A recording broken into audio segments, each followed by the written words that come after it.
A manifesto for hope. Principle 3. You go faster alone, but you can go further together. Many of our government-funded systems are failing the most vulnerable and disadvantaged. At the same time, we're sidelining our greatest national asset, local people. We have a stark choice: to keep pouring money into policies we know aren't working, or to invest in new and better ways that really improve people's lives. We need a radical reset, one that empowers local charities, grassroots movements and faith groups in a more imaginative, less bureaucratic, more collaborative approach to community development. I'm Steve Chalk. My book, A Manifesto for Hope, sets out 10 tried and tested practical principles for how to develop joined up, cost-effective, community-empowering work, each gleaned from the hard-won experience that sat at the heart of my work over the past 4 decades. It culminates in a call for a new social covenant, one that will transform the life chances of countless young people and families. It's time to reimagine. It's time for a manifesto for hope. Principle 3. You go faster alone, but you can go further together. With my guest and expert witness, Marvin Rees, the Mayor of Bristol. Welcome, Marvin. How are you, Steve? You okay? Yeah, I'm okay. And I'm excited that you're here to record this with me. We're going to talk about your work and your expertise in this area. But in this Principle 3 in my book, I begin by talking about David Cameron's Big Society, which I'm sure you can remember. It was in 2010 that David Cameron launched the Big Society when he became Prime Minister in the coalition government. And the whole idea was to give power back to local communities. He said that we were far too centralized as a government and as a nation, and that what we needed to do was effectively let 1,000 flowers bloom, allow local communities to take control of and responsibility for their own destinies. And so he set this thing up called the Big Society. In fact, I know it very well because Oasis at that time was running some office space, which we gave smaller charities room in. And the guys behind the Big Society used to rent space from us. And so through all of that, we got David Cameron in the first days of being Prime Minister, or the first months of being Prime Minister, to come and give a talk in central London, which we got charity leaders to from across the country, actually. Charity leaders, loads of local grassroots movements, people from local communities who cared about their communities and were worried about communities. They all pitched up, and with this packed, probably 350 people packed into this auditorium to listen to him and to ask questions. The Big Society was going to be about every square mile of the UK and local people taking responsibility in partnership with local government and in partnership with national government for that square mile, for that community. So can I pick up on one of those points, Steve, that in partnership with local government is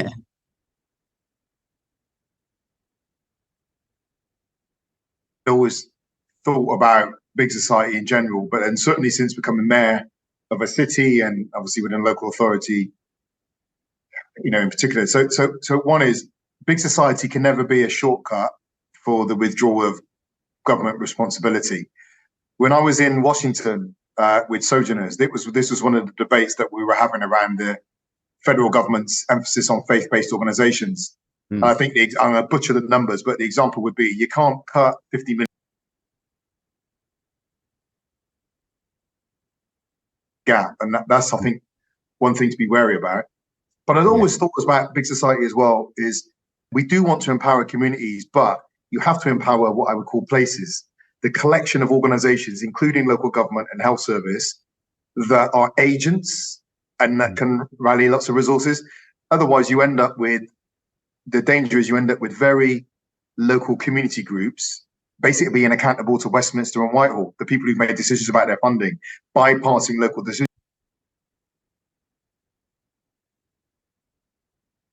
account to London for their next round of funding. So I guess the question is, how do you truly devolve financial power into the place and have that partner with the local, the community organisations as well? Yeah.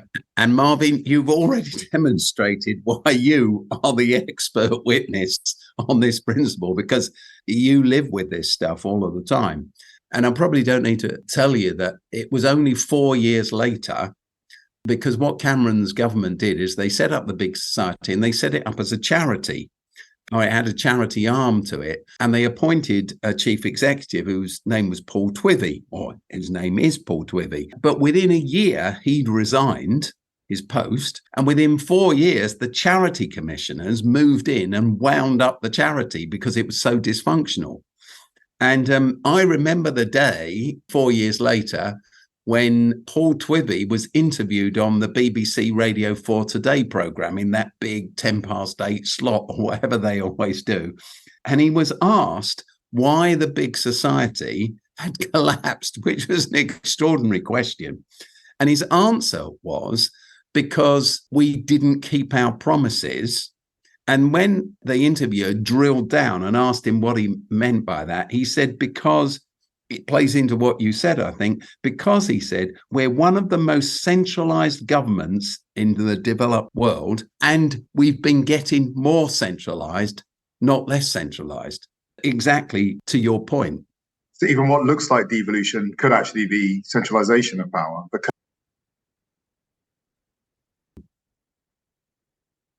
deception. It's a sleight of hand and illusion. I don't think people intended it to be like that. I think one of those key ingredients we need to see is that you're driving accountability of organizations to the place in which they work. The risk of that is you do have to have national and international standards, and you can't just throw it open to the... Yeah. You have to have a bit of a dance, don't you? It's not a mathematical equation. It's a dance between national universal standards and levels of morality and local control and the ability to shape your local culture. But nonetheless,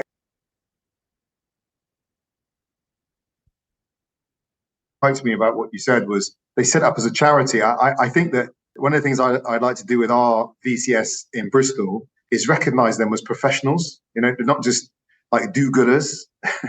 You know, they are organizations that are massive employers and generate and save this country billions of pounds, whether they're involved in preventative work, keeping people out of the criminal justice system, investing in mental health and resilience, supporting people on our streets. These are all massive services that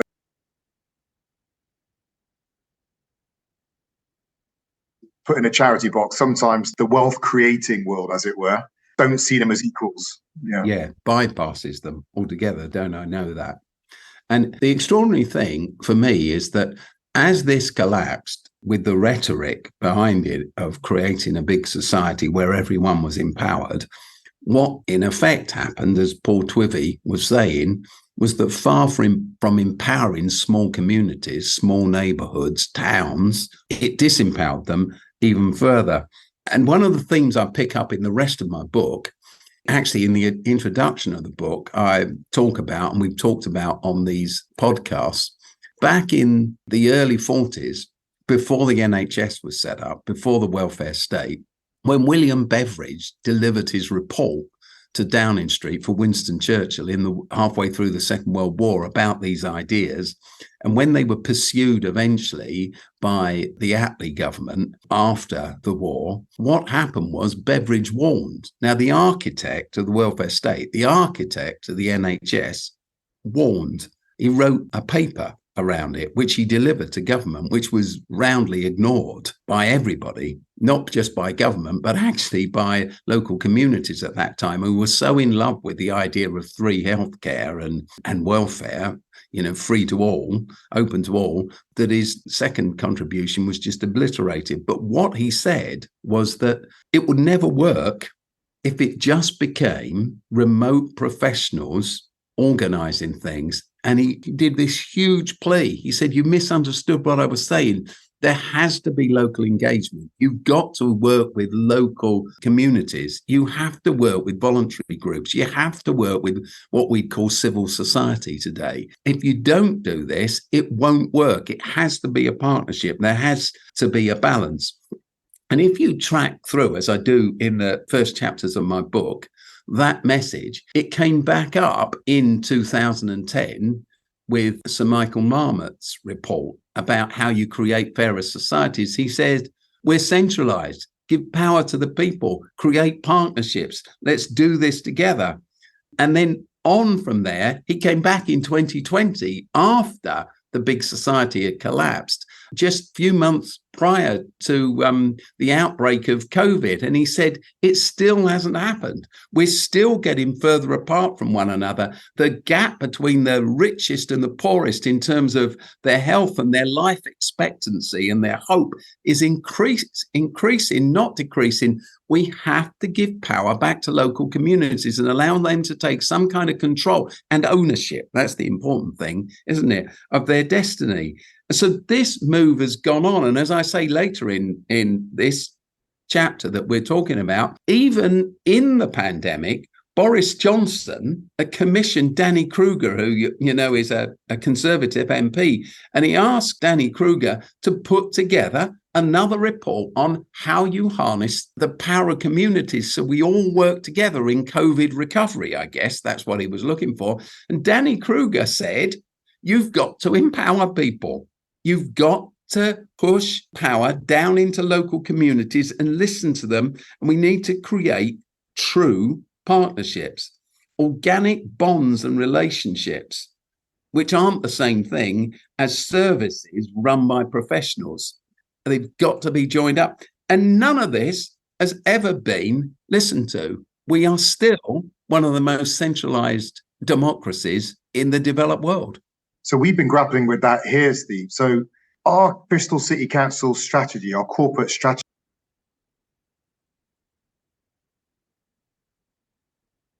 and having a development approach. And actually some of that's informed by my experience working for Tier Fund. You know, we might say if Tier Fund goes into a village and builds a school, and then 10 years later, they're still running the school, it's failed, right? You've just created dependency. So if you take a development approach, you're saying, okay, we may need to go and be a bit of a catalyst, but ultimately we want local empowerment, local agency. At some point down the line, we'd like them to forget we were ever here because they made it happen.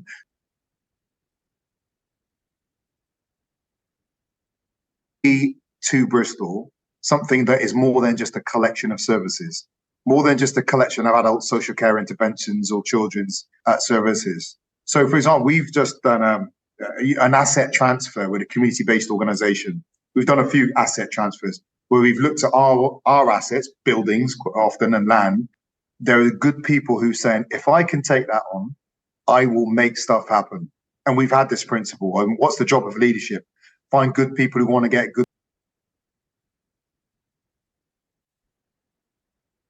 125-year lease to Black Southwest Network on a peppercorn rent.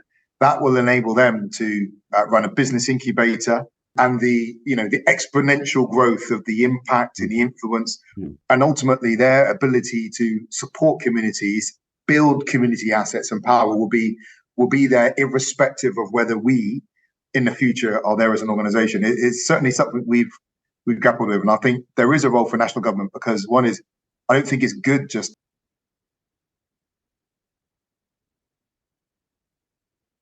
ultimately, and secondly, we can't afford it. It's not a financially viable future for us. Yeah, no, absolutely.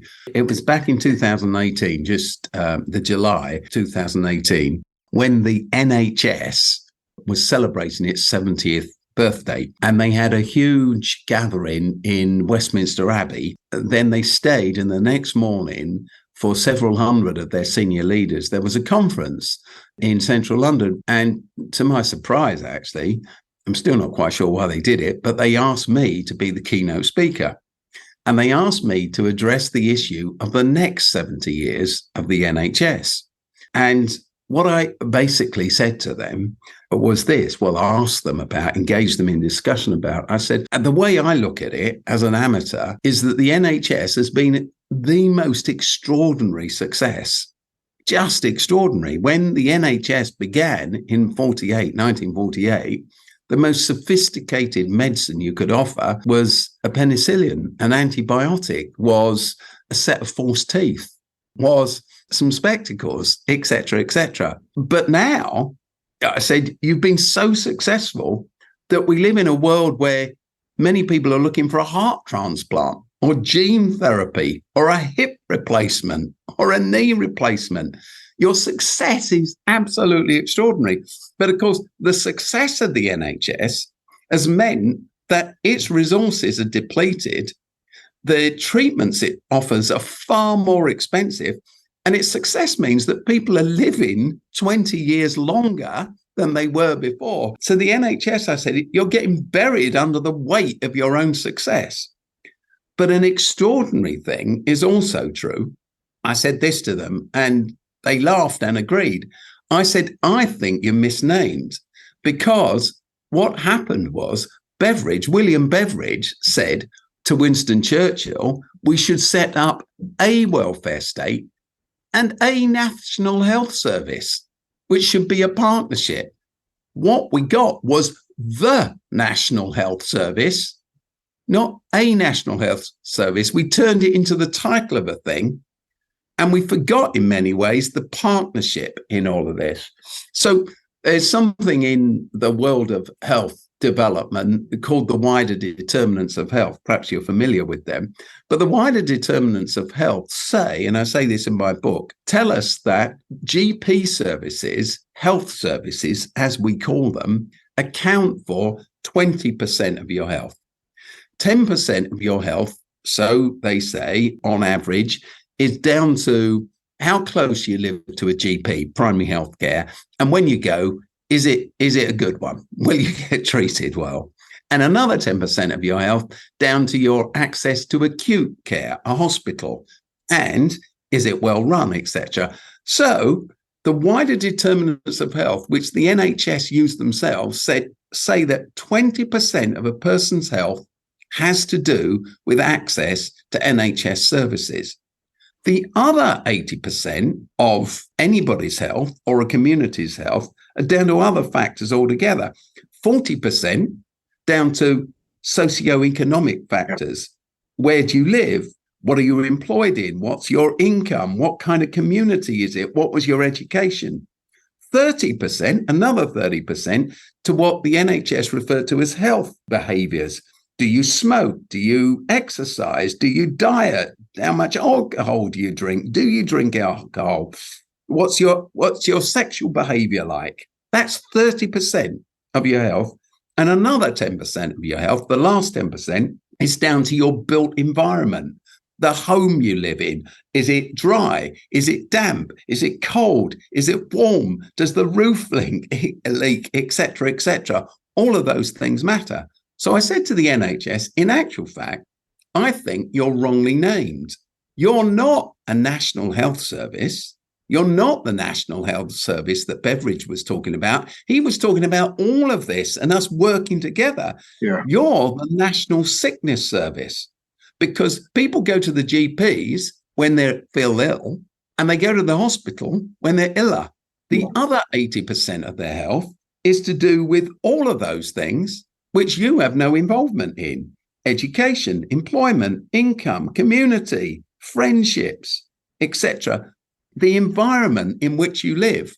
And it strikes me that 80% is down to this partnership that you're talking about, Marvin, a partnership between local government, between city government, between local authorities, with national government playing a role, but lots and lots of local partners. The mums, the dads, the aunts, the uncles, the grandparents, the children, the people who live in the communities, who are the poor, who are the dispossessed, who walk those streets, who know that park, who care about that community, and therefore want to give their time and their energy for bespoke solutions around this. But as you say, it needs to be a deep partnership, doesn't it? Steve, and that goes to the heart of the city office that you've been participating.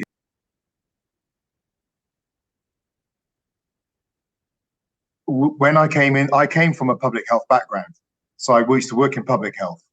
So the wider determinants is that model we're very familiar with, and absolutely get the point about the NHS being a sickness service. And in fact, I would say at the national level, whenever I've talked to any MP who would listen, I say that the national conversation around the NHS must include a heavier focus on public health, not just the NHS, because it's in public health that you find a solution, or a large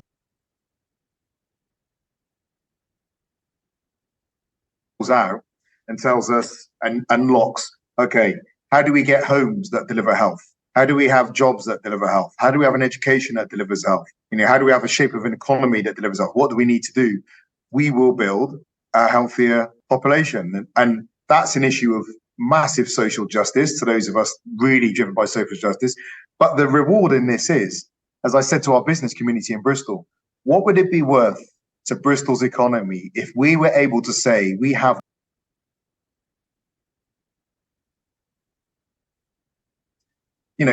population sickness is a tax on the economy. Right? Not only is it about the need for increased public services, but businesses pay large sums of money every year because people are at home with back pain and depression.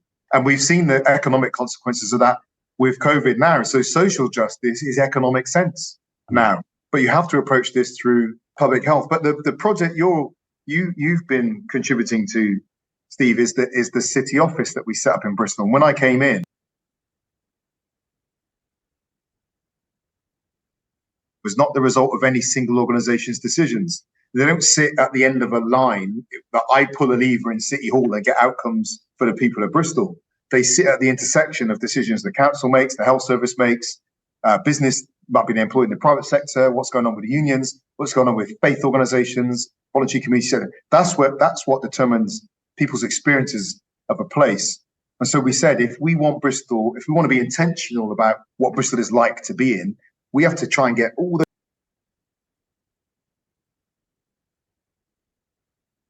shared outcomes. And you've been in the middle of that because we all came together during COVID. We had the digital, when we noticed that children were going to be digitally disadvantaged when they need to be working at home, we got businesses to start donating digital equipment. Now it's in businesses' interest because they want a skilled, educated workforce in the future. And so they're investing in it now by participating. We knew that there'd be an increase in domestic violence and abuse with people in their homes. Well, that's an issue of social justice. It's also a criminal justice issue. Anna,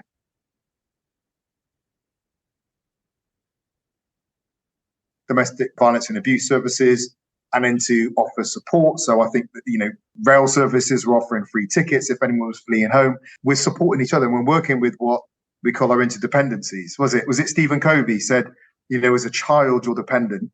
And as you grow, you move into independence. But the highest state of existence is to recognize your interdependence. And as a collection of city organizations, we've tried to work with that interdependence between economy, voluntary sector, local.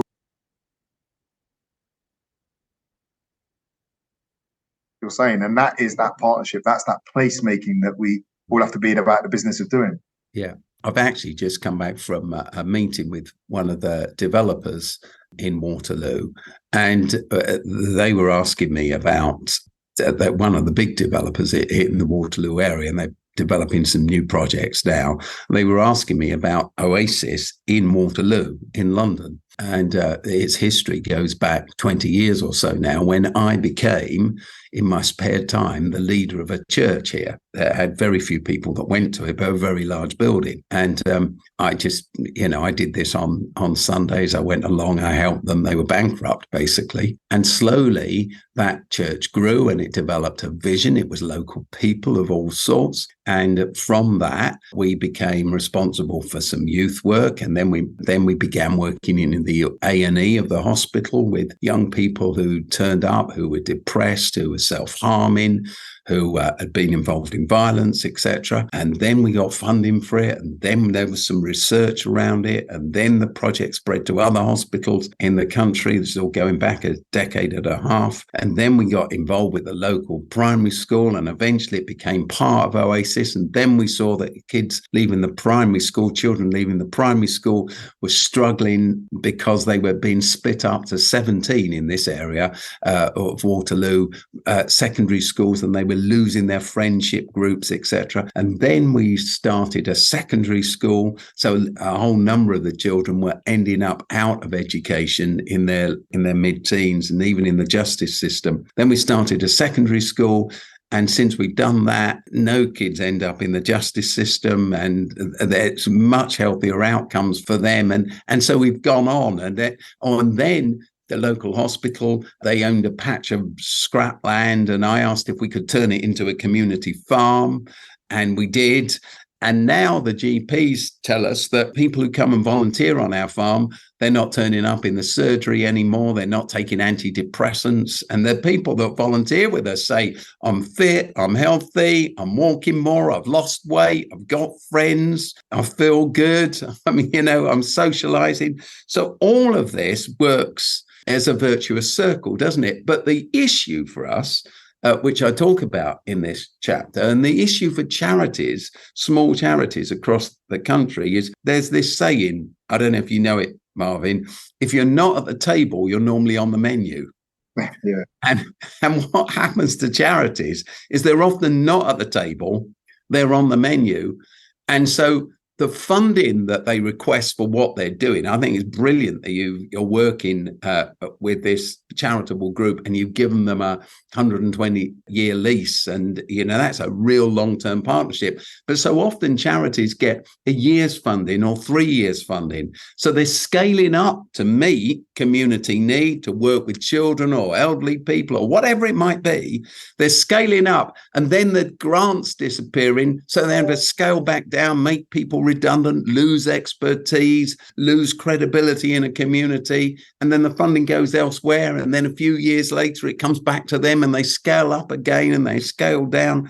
And it strikes me that we often, in the way we run civil society, caught in a perpetual cycle where there's so much wastage because we've not learned to work in the kind of partnerships that can produce the kind of results that I've just talked about, simply because we've not realized that besides being a big society, we are also endless small communities networked together, and we need to resource them ongoingly and consistently rather than in an ad hoc manner on and off. And I know that your work has fought so hard to overcome those inconsistencies. A couple of things off the back of that, Steve, that feed into the way the country is governed and the relationship with local government. Local government funding too often works in terms of with central government, too often works the same way as voluntary sector funding. We are in what I think it was Lisa Nandy called it.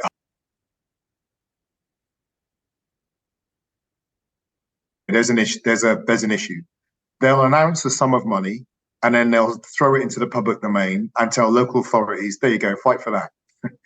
And then we have to get our bid writers in, costs us tons of money. Leveling Up did this, by the way. So it wasn't a strategy, it was just an announcement of money, and then we had to fight for it. And it's a zero-sum game. It's there's a finite amount of money, there are finite divvied up, and if you win it, someone else doesn't. I'll tell you what, Leveling Up worked like this, famous. But it also worked.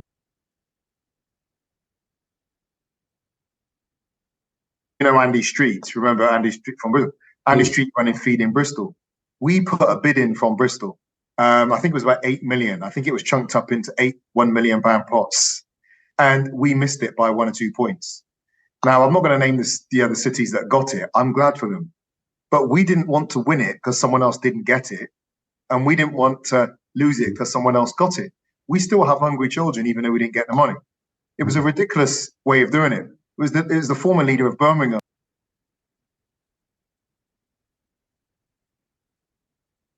Money. And I've quipped, you might as well hand over the country's leadership to a charities commission, making decisions between funds. It wasn't a plan.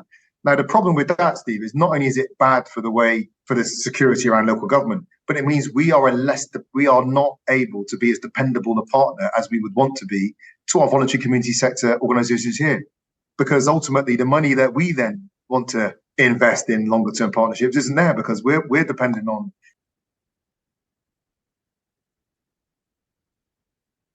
with our culture partnerships within the city with culture organisations. And again, it creates more uncertainty in an uncertain world, which is not good. And it certainly feeds into a lack of any really coherent sense of what the VCS is. And if I could just venture to suggest, I wrote an article a few years ago for VOSCA, which is the infrastructure support organization for voluntary community sector. And the point I made was we shouldn't see the voluntary sector as, the VCS of the gang. Voluntary sector itself is a good. It's both a driver and an evidence of community power.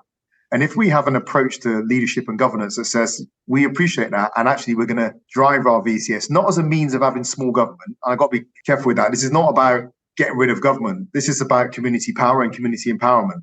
And the politics of the left should also be about community power and community empowerment, which is obviously where I am. But it's an understanding and approach I just don't think is really got ground. And I'm hoping that the work in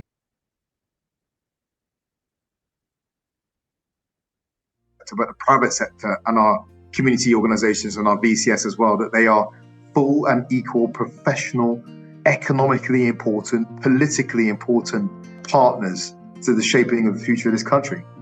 Marvin, thank you. Principle 3 then, you go faster alone, but you go further together.